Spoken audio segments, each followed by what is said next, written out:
Сайн байцгаана уу? Та бүхэнд сонсголонд энэ болон ин гийгүүлэгч авилбарын онцлог ялгааг тайлбарлая.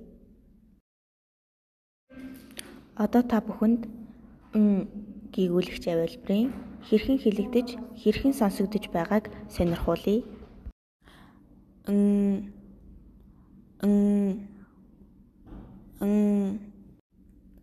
Сая та бүхэнд ин гийгүүлэгч аваа хэрхэн хэлэгдэж, хэрхэн сонсогдож байгааг сонирхууллаа.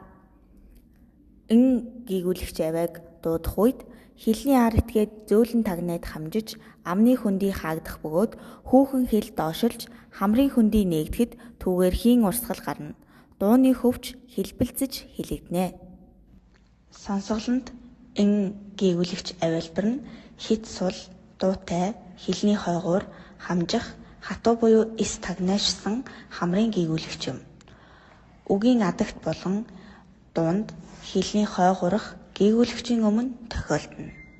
Жишээлбэл сан, монгол, хонх гэх мэт үгсийг дурдж болно. Харин одоо бүгдээрээ энэ гийгүүлэгч авилбарын хэрхэн хэлэгдэж, хэрхэн сонсогдож байгааг сонирхцгоё.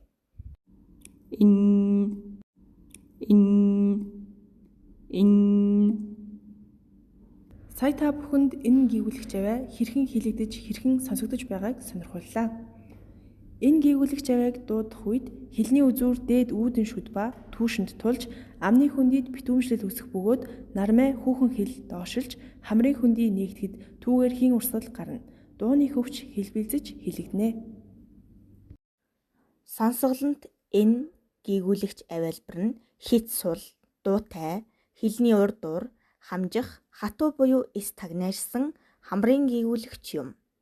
Үгийн эхэнд, дунд, эгшгийн өмнө, үгийн дунд хэлний урд дурах гийгүүлэгчийн өмнө тохиолдно. Үгийн адагт үл тохиолдно. Жишээлбэл намар, ханцуй, онон, мандал гэх мэт үгсийг дурдж болно. Анхаарал хандуулсанд баярлалаа.